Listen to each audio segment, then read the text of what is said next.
What about the unit that attacked us in the mist? You knew something about them. That wasn't my first run-in with them. It happened right before I was captured by the Soviets.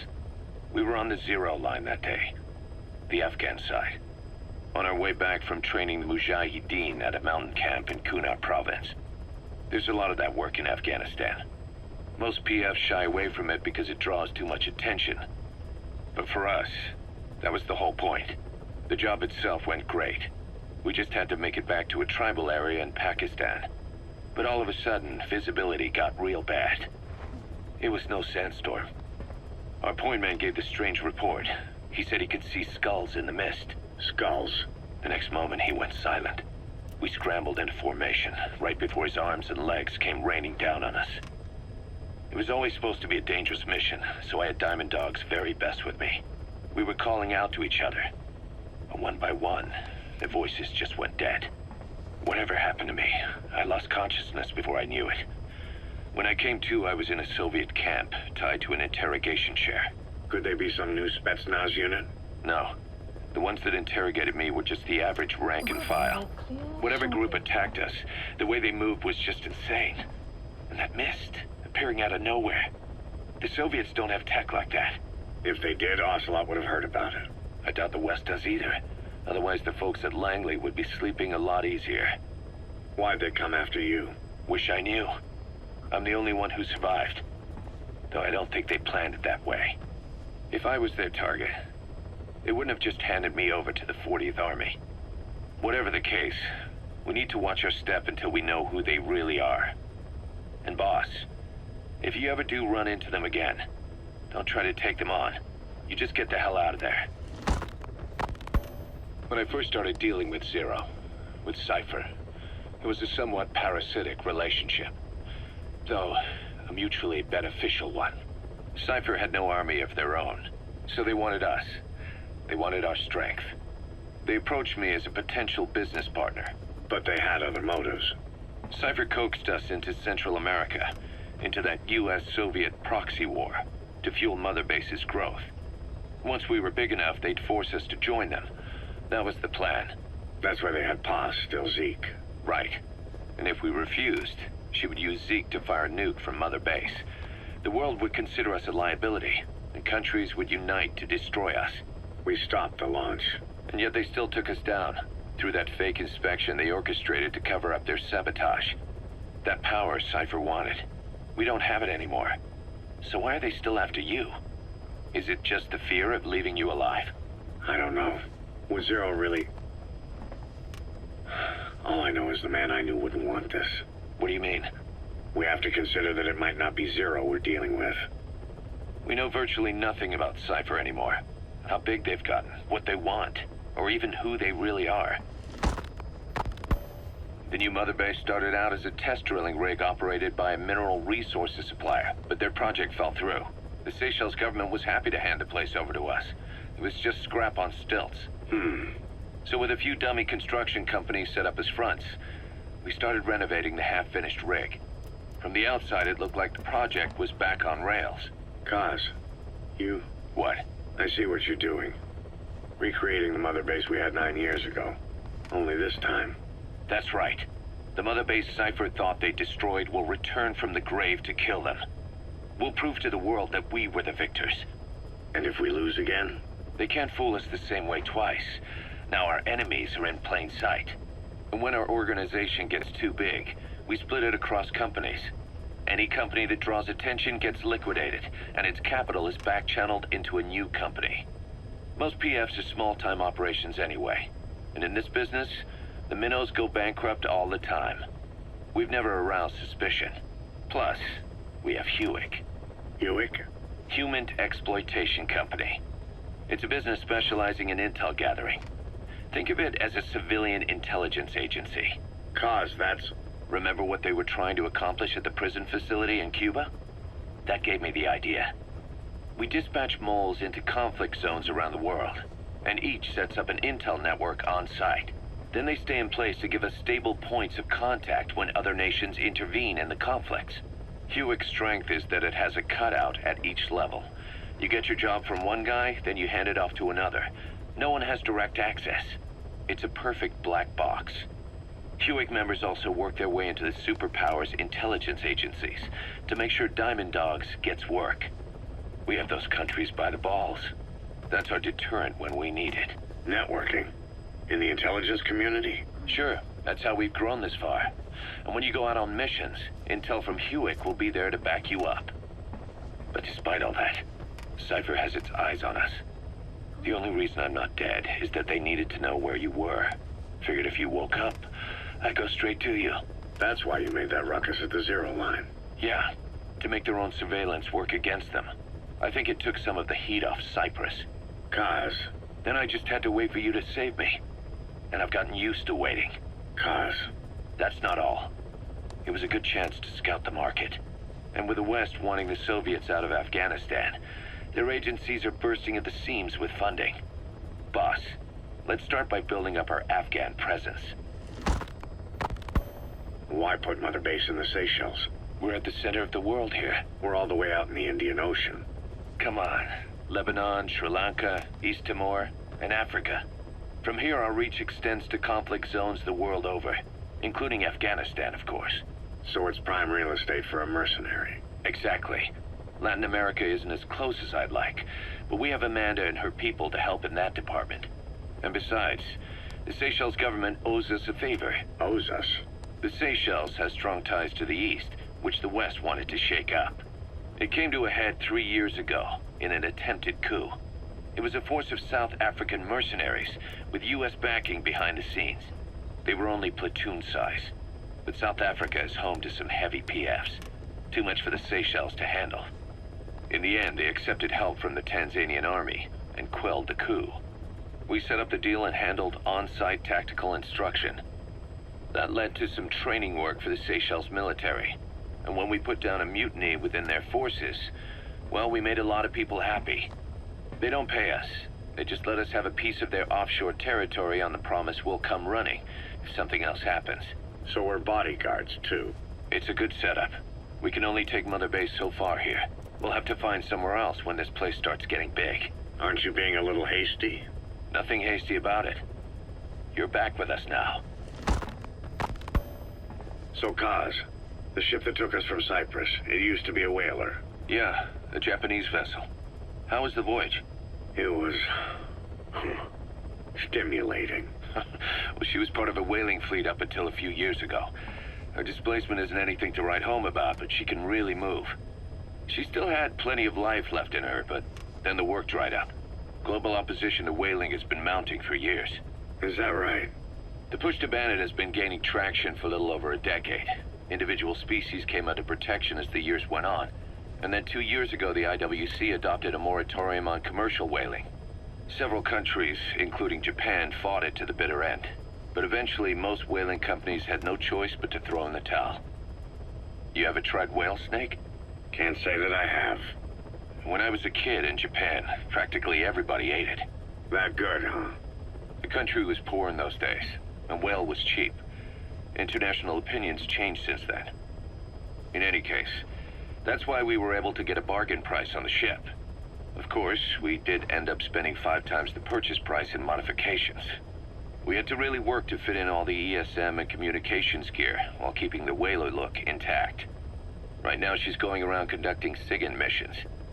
In the future, we plan to use her as a communications relay base between you and Mother Base, and also as a chopper resupply vessel. Diamond Dogs. The word diamond originally comes from the Greek adamas. It means indomitable, unyielding. Other words for the stones often mean eternal bond, fortitude, or purity. The same is true of the Star of Bethlehem flowers you laid on the boss's grave. They represent innocence, as well as chastity, yielding to no man while maintaining one's virtue. In other words, staying loyal to something.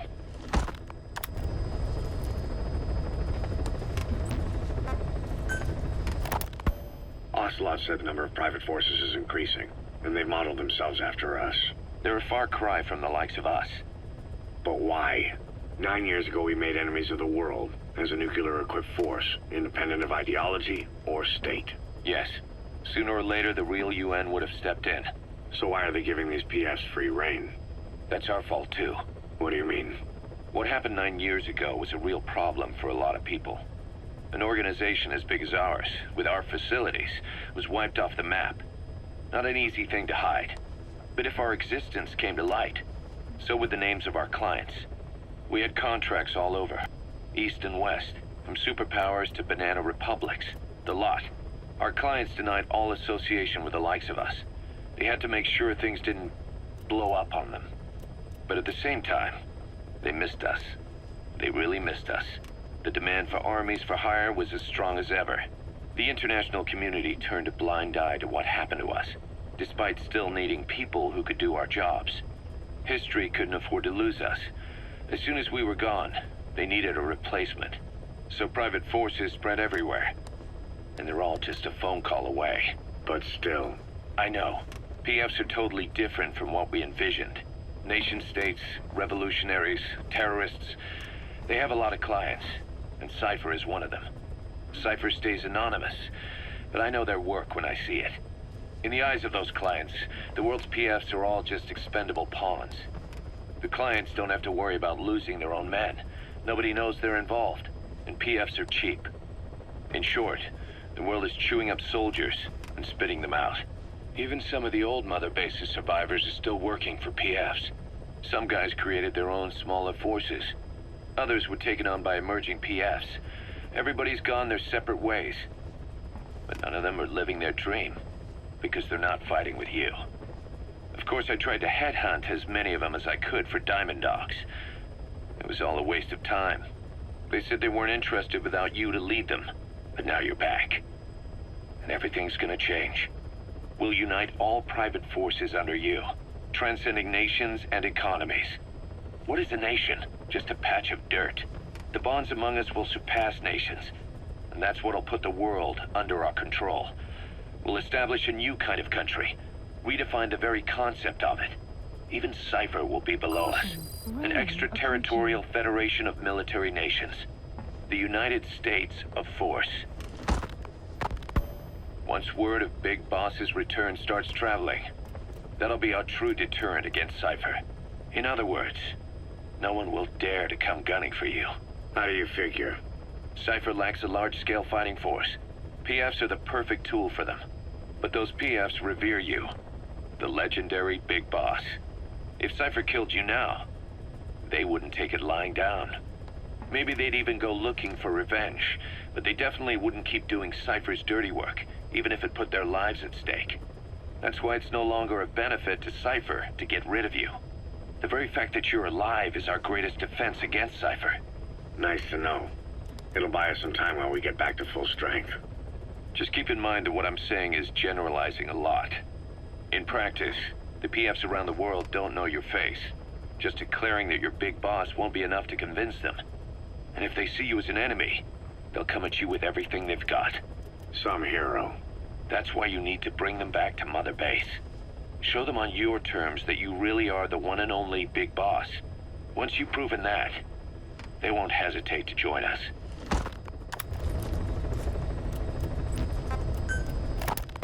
We were lucky to get our hands on that cyborg arm developer. There's no one in Diamond Dogs who can so much as maintain that thing. Bionic arm, not cyborg, if you go by what he calls it. But you're right, the East is light years ahead in bionics. They can even detect through the skin the slight electrical signals from the brain that order muscles to move. And the Soviet Union completed their first bionic arm capable of doing that back in the 60s. Although I guess that news didn't really reach the West. No kidding. Zadornov's was the only one I ever saw. Quite a shock to see it for the first time. And it was no mean feat to get hold of Snake's arm. I couldn't get one for you at the time, but you know, now... Forget it. I've no intention of relying on bionics. Right now I need to keep the pain fresh in my mind. Well, it's your decision. But don't you find it... inconvenient? Not a bit. But the phantom pain... it never lets up. Do you know how many men I saw die that day? There's nothing we can do to bring them back. And you expect me to care about getting a measly arm and leg back? Sorry.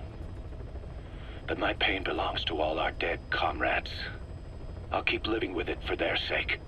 It'll guide me straight and true until I've gotten them the vengeance they deserve. Diamond Dog's intel team specializes in information gathering, mainly HUMINT and SIGINT. They plant scouts and moles in the field. These operatives will blend into the local populace and work under the guise of a resident, or disguise themselves as travelers and ask around for information. They observe targets using various hidden bugs, cameras, and transmitters, and by tapping their satellite and phone communications. Analyzing all this information creates a clear picture of how wars and the PFs fighting them are changing. This data can also be used for threat assessment when deciding whether to accept contracts from certain clients. And during missions, the intel team keeps track of target locations and produces FOM predictions, reporting mission-critical information based on real-time remote observation of changes in the AO. What you hear from us over the radio is based on how we interpret the data gathered at the command platform. However, intel team operatives go unarmed in almost all situations to avoid revealing themselves to the enemy. Some will carry a knife, but most have nothing at all. As such, don't expect them to help you take on heavily armed adversaries like PF soldiers. Think of them as entirely passive in the hot zone. Plus, they use all manner of techniques to remain inconspicuous in the field. If you ever spot one, you'll have some serious explaining to do. So remember, their specialty is espionage. They may not be of use in a firefight, but when it comes to intel, they're pros.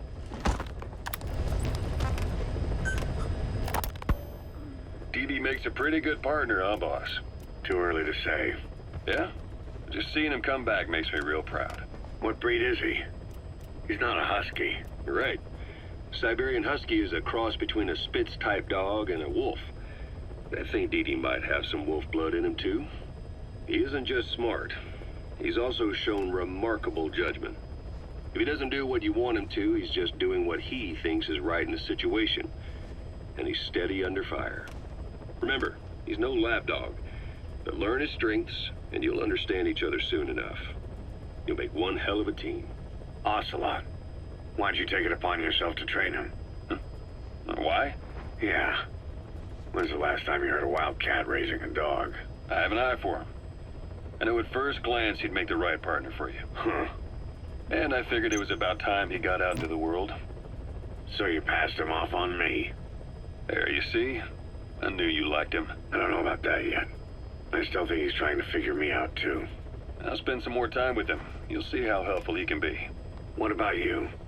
I prefer to work alone. Ocelots don't hunt in packs. Yeah, something like that. Anyway, I'm glad you like him. DD's really taking to you, too. And to going on your walks. Don't be shy about taking him with you in the future. I'll think about it.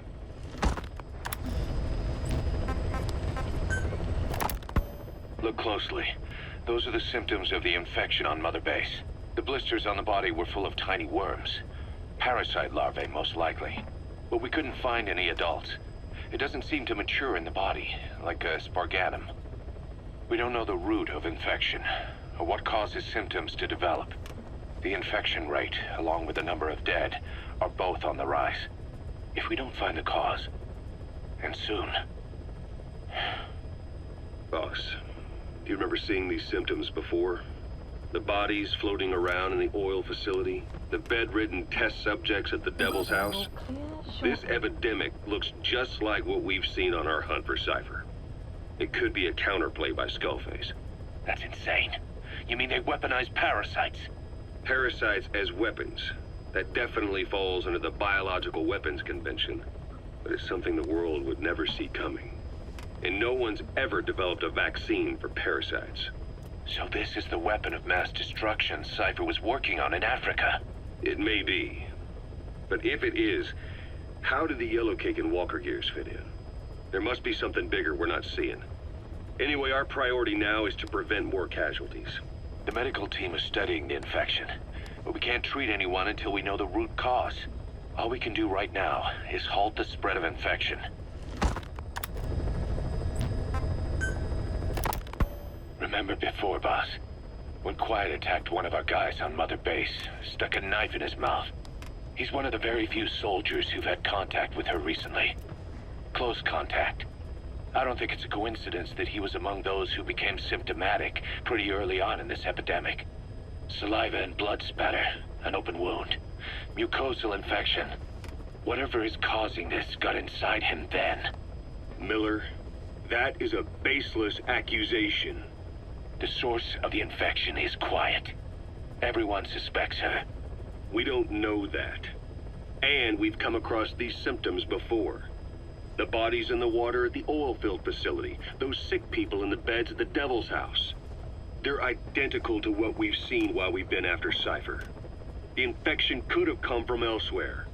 But at the very least, she does know something. It's not like she's gonna talk. No, not through words anyway. But what about her actions? Quiet held a knife to that soldier back then, before he became symptomatic. There must have been a reason for that. A reason for shoving a knife down the throat of one of our men. What if she's capable of identifying who's infected? What if she was trying to stop the infection but couldn't communicate that to us? The answer to that, the source of the infection, might be in the mouths of the infected. You think there's some kind of clue in their mouths? I don't know. But maybe there's something about the mouths of those who become symptomatic, something in common. Something their mouths have in common. Forget it. We can't trust her. Even if she can spot the infected, I don't want her help. I understand how you feel. But this is something to go on. Can't you see it's just like I said? Bringing her here was a big mistake. Quiet is gonna be the end of us. Stand down. You've got zero proof. Try to keep an open mind on this, boss. There has to be a way to identify who's infected.